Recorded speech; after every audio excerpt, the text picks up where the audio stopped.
Chapter 87 The Holy City. Translator's Corner. Note, this story is fiction.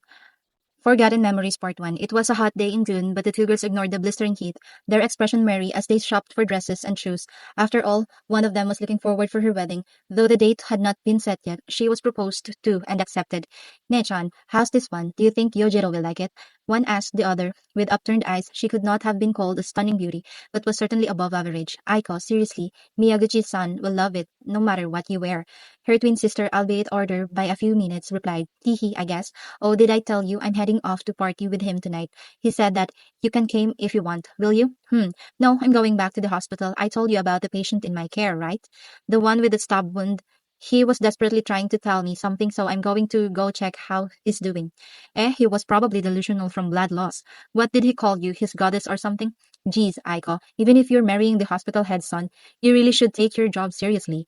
Yuko admonished her sister. She loved to assume the older sister role, though she hardly fit the part.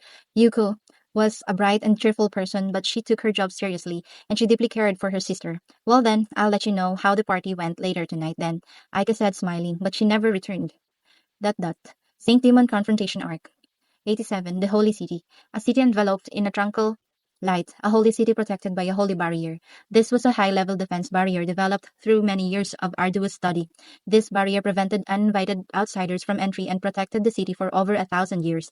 It is truly the embodiment of the citizens' prayers. It can even block sunlight, allowing the city's natural light to be regulated. It is thus brighter in the afternoon and darker at night. The temperature inside the barrier is mostly fixed throughout the year, creating pleasantly cool summers and warm winters.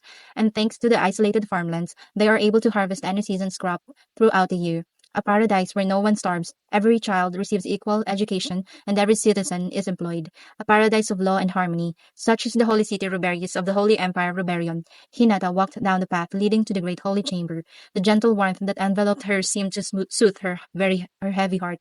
This country is wealthy. No one hungers or sleeps in the streets. Everyone is given a role that they respect. They wake up at the sound of the morning bell and fall asleep at sunset.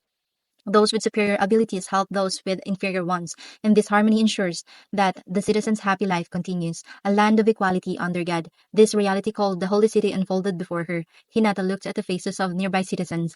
They all had a tranquil smile on their face, but she couldn't help feel that something was wrong whenever she was in the city. She could transfer from the grand cathedral in the Holy City Roberius to the Ingrassia Kingdom's Western Saints Church in a split second. These two cities were connected via a grand magic circuit. Ingrassia's capital was the most advanced city in the world and housed both the Council and the Freedom Association. Thus, in order to spread the church's teachings, they prioritized the creation of a direct access into the city. In fact, around 600 years ago, Ingrassia Kingdom and the Holy Empire Rebellion exchanged barrier magic for transfer magic and decided to connect their cities. As a result, rather than on this holy land, they gained the ability to establish the church's headquarters in the Ingrassia Kingdom. Hinata, however, found the holy city to be the ideal and sought to create a society that would not need to fight with neither Ingrassia Kingdom nor any other state. She sought a society where the weak was not devoured by the strong. However, Ingrassia Kingdom and the Holy Empire Rebellion was too incompatible, and that caused her to feel out of place. The free city Ingrassia and the harmonious city Ruberius. Truly, they are polar opposites, and her discomfort only intensified when looking at children's faces. She could hear children's voices coming from the school built adjacent to the great holy chamber. Perhaps running late, a few children were desperately running towards the building. Those who could run faster were grasping for the hands of those who were slow. A common scene that was hardly problematic, yet Hinata found it uncomfortable. What would happen in Ingrassia? There was a school next to the church, so she often saw children playing outside. What was it like? At the crack of dawn, the belated children ran out of the gates with a smile. Those too slow would not be able to learn. At that time, those who were quick had the proud look as if they obtained what was naturally theirs. What do you think would have happened to these children who would help others like the kids of Reberius? Certainly none of them would make it to the lesson and be yelled by the teacher. Of course, they only had to wake up earlier. Yet this was a trivial difference. But for some reason, Hinata's discomfort just wouldn't fade. What was different? Are those faster not kind? No, that's not it. Though they ignored the slower kids, they did not make fun of them. Moreover, the slow kids just sheepishly laughed. They were having fun even while getting yelled at by the instructor. In that case, what about here in Reberius? The kids all have the same facial expression, a tranquil smile, the same one as worn by the adult satisfaction. And somewhere within that expression was a sense of abandonment. hence the cause of Hinata's displeasure. She only started paying attention to this after the slime Rimuru mentioned his anger regarding the children. Though it must have been simple nonsense, Hinata unintentionally mulled over his words. Hinata shrugged off these thoughts. She couldn't possibly show such an unsightly appearance before the seven celestial sages. Last time, immediately after being told that Veldora was reborn, she received a report from the Monsters Country Tempest. As a result, though the sages had called for her, for some reason they weren't able to meet with her. Thus a week has passed. That being said, that might have been the first time she had met them as the seven celestial sages, and noticed something she hardly cared about. Last time, when they were telling her about Veldora, was the first time she had seen them together. Previously, she would study each Previously, she would study under each one and move on to the next one immediately after finishing the training, and after graduating as a disciple, she had never met them while receiving her orders. At most, no more than six had gathered at the same time. That's just how strange these people were. They've been probably running around the world for some unknown reason. If that's the case, then Valdora's rebirth is an unimaginably important event. Since Hinata had never personally entered Valdora's rampage, she was not surprised at the news, but could still judge its importance based on the response from the other nations. So she was probably right in delaying the trip to Tempest, but she couldn't just ignore a demon lord who was reigning so close to humans. And the presence of dangerous monsters only underlined the urgent need to subjugate them all. But was this fellow Japanese who reincarnated as a monster truly a hindrance that needed to be removed? According to their creed, he was undoubtedly a wicked demon. So why does she feel so lost? Moreover, I feel lost, huh? Hinata was self-reflecting. Feeling uncertain was unlike her. Thus mocking herself, she hardened her heart. Right, even she could feel lost. She lived in order to create an equal world without struggle. A world where children abandoned by their parents could live happily. Perhaps that was an idealistic and impractical goal, but for Hinata, who was about to resign herself to this fact, the church appeared the embodiment of that ideal. Since then, Hinata would never doubt that the church's creed and systematically worked to propagate it. Unlike her mother who clung to religion, she was at a position where she protected the creed, and that was the source of Hinata's confidence. Though she didn't believe in God, she would recognize it as long as it was of use. Achieving one's goal was more important, thus she had never faltered since joining the Western Saints Church. And now, for the first time ever, a conflict arose between her thoughts and the church's teachings, so she decided to seek advice from her instructors. Satisfied with his decision, she found herself standing in front of the great holy chamber's doors. Without faltering, she opened the door and entered. Ahead sat her instructors, the seven celestial sages. That, upon passing through inner chamber, she felt the air change. She was now inside the Empire's absolute defense barrier. This area was isolated from the outside by a barrier that would prevent anyone not invited from entering. Hinata proceeded forward in confidence. The path led along the mountain towards an estate. That's where she would meet her instructors. When Hinata arrived, four of them were already seated. Four among the seven celestial sages. I apologize for the delay. I am truly grateful for meeting with me in spite of your busy schedules. Hinata greeted them. She lifted her eyes to see the four calmly nodding, their faces hidden behind a mask. She couldn't read their expressions. Relax, no need to sit so formally.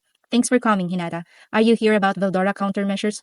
What a dejected face. That dragon is a natural disaster, not something we humans can oppose. Is something worrying you? They asked. As always, she could not tell which one of them said what. Perhaps a single one said every one of those lines. That's how strange they are. Even the instructor said that it's pointless to fight Veldora. But does that not go against their creed? When she asked, they responded that Dragon Veldora is a monster and is also not a monster. A dragon is actually a holy spirit, and is thus a ball of energy. Therefore, they were nearly intangible things. And further, they added, that annoying dragon recently joined hands with a newborn demon lord. Right, that demon lord massacred Pharma's army. Never thought a single being was capable of such a feat.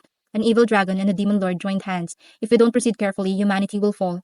Presently, they weren't in a state where they could offer resistance, but that was not something they could permit. They couldn't simply consent to an enemy's rampage just because they were strong.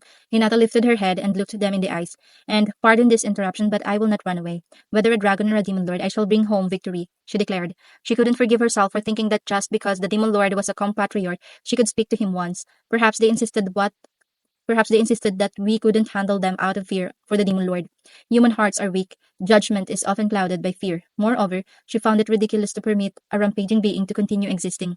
They should immediately destroy him. Don't be conceited, Hinata. Normal attacks will not hurt that evil dragon. Even a hero could only seal him.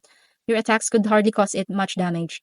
Angering the opponent would lead to further problems. Do you still insist on trying to defeat him? But Hinata would not waver.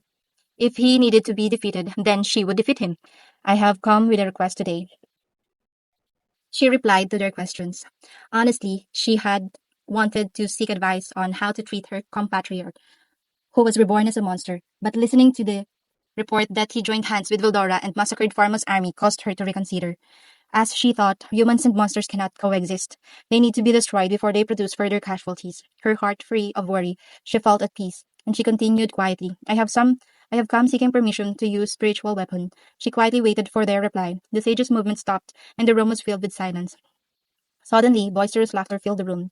Foo foo foo foo foo foo ha ha ha ha. Hinata did not move. She silently waited for their response. She's serious. Very well, we have witnessed your resolve. Perhaps you can defeat him. I'll permit it. This generation's hero, Hinata, we will permit you to use the spiritual weapon. Spiritual weapon.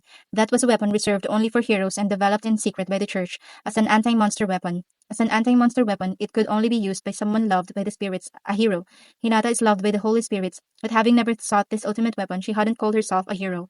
Her abilities overwhelmed her enemies so much that she hardly had seen for the spiritual had that she hardly had need for the spiritual weapons, but not this time. For Hinata, a hero was something that her original instructor Izawa Shizoe spoke of. A being which was both overwhelmingly strong and overwhelmingly kind, a being which could make people's wishes come true. Hinata understood. She, whose face were a cruel expression, could not become an instrument to fulfill other humans' hopes, but this time she decided. She could not permit the existence of monsters. Perhaps she could not become the people's hero or grant their wishes, but she could become a sword that would destroy anyone that could do them harm. Even if that was a mistake, she could not allow monsters who would slaughter people without reason to continue existing. Thus, Hinata called herself a hero, and she drew a large sword, one that was larger than she was used to. It was so heavy that a grown man probably couldn't swing it around. Swinging it as a human would only harm oneself. Even a professional weightlifter would not be able to lift this sword. As someone who favored the rapier, Hinata's muscles were not overly developed. Hinata fought by beating her opponent's speed. No matter how specialized this weapon was for fighting monsters, it simply did not suit her. But with no hesitation, she approached the sword and lifted it with one hand. With a careful look on her face, she glanced over the sword. She could easily swing the tip at the speed of sound and wield the sword as if it was her own body. Her movements resembled the sword dance. No problems, but this was not due to her strength. Perhaps a giant could wield it with strength alone. Hinata was simply using weight manipulation and inertia manipulation at the same time. So this hefty weapon weighed absolutely nothing to her, and if she increased the weight the moment it made contact with her enemy, she could land a devastating blow. Furthermore, no matter how fast her opponent, as long as she nullified their inertia, she could deflect their blow. Thanks to her flexible swordsmanship and these skills, Hinata boasted invincibility. The extra skills included in her unique skill, Usurper, were perfectly managed by this unique skill, Mathematician. That was her strength's secret, not because of the spiritual weapon. The sword was the product of many years of the celestial sages, research on developing a weapon to counter Vildora, and Hinata has long ago acquired it. She did not need the sage's permission to wear it. She was herself rejecting it. She convinced herself to only use it when permitted by the sages, and they permitted it. Hinata released her limiter and returned to her true form. A thin membrane covered her body, transforming into armor. That was the reason why she did not wear any. That is, she was always wearing it. That was the hallowed equipment, Saint Armor, Holy Mail. It was woven from high-level spirit power and could only be worn by those who surpassed human powers. Thus transformed, clad in holy mail, she had the appearance of a true hero. Clad in the strongest holy armor, with the strongest anti-monster weapon in hand, she set off. End of chapter 87.